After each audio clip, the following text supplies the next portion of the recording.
Hadis yang ke-16. Bismillahirrahmanirrahim. An Sayyidina Abi Hurairah radhiyallahu ta'ala anhu, anna rajulan qala lin Nabiy sallallahu alaihi wasallam awsini. Qala la taghdab, faraddada miraran, qala la taghdab, rawahu al-Bukhari. Hadis ini, teman-teman yang bukan Allah, disebutkan bahwa anna rajulan qala lin Nabi. Ada seseorang datang kepada Nabi Muhammad sallallahu alaihi wasallam. Namanya adalah Jarith bin Qudamah. Jarith bin Qudamah datang kepada Nabi dan dia punya satu karakter yang ingin diobati oleh Rasulullah. Karena Rasulullah tidak hanya bisa mengobati fisik, tapi beliau juga tibbil qulub, mengobati kalbu siapapun yang datang kepadanya. Apa kata orang ini? Ausini ya Rasulullah. Beri aku wasiat yang bisa mengobati jiwaku, wahai Rasul. Lalu Nabi SAW mengatakan, la taghdab. Kenapa Nabi tahu? Karena Nabi bisa melihat raut muka seseorang. Inilah ilmu yang Allah berikan kepada Nabi. Ketika melihat wajah seseorang, Nabi mengetahui. Wajah seperti ini marah, wajah seperti ini orang bakhil. Dan ilmu ini ternyata bukan ilmu yang kemudian yang aneh. Karena hari ini ilmu seperti itu bisa dipelajari. Disebut ilmu firasah. Imam yang pernah menulis kitab ini adalah Imam Fakhruddin Ar-Razi dengan kitabnya Al-Firasah. Teman-teman demikian Allah, ditambah Nabi mempunyai hak untuk menerima wahyu dari Allah, maka kalamnya adalah kalam wahyu. Beliau mengatakan, la taghdab. Nabi melihat ada kegelapan emosi yang meluap pada wajah orang ini, dan Nabi ingin menghilangkan kegelapan itu dari wajah orang ini. Maka Nabi mengatakan, la taghdab. Jangan engkau marah. Faraddada miraran. Maka orang ini bertanya lagi, apalagi wahai Rasulullah? Nabi jawab, la taghdab. Di riwayat lain, la taghdab falakal jannah. Janganlah engkau marah emosi, maka bagimu surga. Maka teman-teman yang muliakan Allah, jika ada seseorang mengaku pewaris Rasulullah, tapi tidak mewarisi akhlak Nabi yang mengendalikan emosinya, maka orang-orang ini dapat diragukan sebagai pewaris Nabi Sallallahu Alaihi Wasallam. Kalbu Nabi dipenuhi dengan rahmatan lil alamin. Jika pun Nabi marah, marahnya pasti marah sayang, marah cinta, bukanlah marah kebencian. Maka jika ada orang yang ngeles dan mengatakan, saya marah untuk kebenaran, bukan, marah itu untuk tanda cinta. Kita marah bukan karena kita merasa benar, tapi kita marah karena kita sayang kepada orang itu.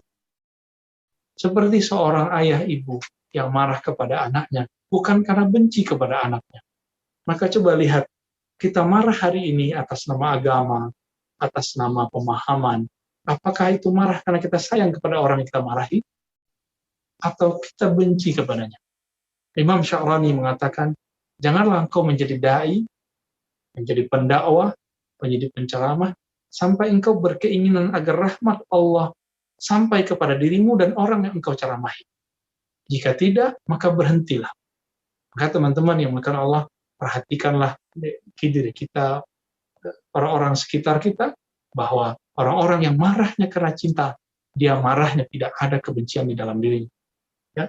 Ciri-ciri marah yang karena cinta, pasti tidak ada kalam-kalam melaknat, menjelekkan, mencaci maki, dan lain sebagainya.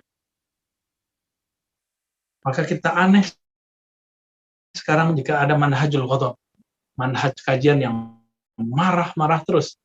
Nauzubillah min dzalik.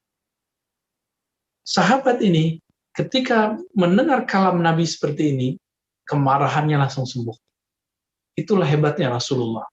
Ketika berguru kepadanya, cukup bersohbah, bersahabat dengannya, dengan mendengarkan kalam-kalamnya, melihat akhlaknya, semua sahabat Nabi terobat. Man idza ru'u dzukirallah. Yang jika dipandang, diingat, dikenang, divisualkan, membuat orang ingat kepada Allah Subhanahu wa ta'ala. Lalu bagaimanakah orang yang marah karena agamanya diganggu, agamanya dihina, simbol-simbol agama kita kemudian dihina, direndahkan orang, itu lain bab. Ya. Ada bab yang disebut babul jihad. Jihad itu pun juga banyak cabangnya. Ketika sahabat Nabi SAW bertanya, "Ya Rasulullah, bagaimanakah jika kami berjuang untuk hal ini, hal itu, dan segala macam?" Mereka cerita. Lalu apa kata Nabi? Jihad itu adalah al-mujahid fisabilillah, yang berjuang li'ilahi kalimatillahil ulya. Ya, li'ilahi kalimatillahil al-ulya. Jadi jihad itu adalah bukan untuk mengangkat mazhab kita, bukan untuk meninggikan manhaj kita, bukan untuk meninggikan pemahaman kita, tapi jihad itu adalah untuk meninggikan kalimah Allah yang maha tinggi, yang sangat luhur. Maka teman-teman, jika selama ini kita berjuang, berdakwah, kita lihat apakah dakwah itu paham kita yang sangat egois, yang sangat subjektif ini, atau untuk meninggikan kebenaran Allah yang maha mutlak. Dan banyak orang, banyak kelompok dari dulu, sehingga munculkah kitab-kitab Ar-Farqu Bainal Firaq, Al-Milal wa Nihal, ulama-ulama kita, itu adalah rekaman terhadap aliran-aliran yang merasa paling benar. Jadi ada orang yang menganggap pemahaman dia terhadap agama itu sesuci agama itu sendiri. Lalu siapa yang berbeda dengan pemahamannya, maka berbeda dengan Allah dan Rasul. Nah, ini tidak benar, teman-teman Allah. Sehingga orang ini jika marah, maka marahnya tidak lagi ilmiah.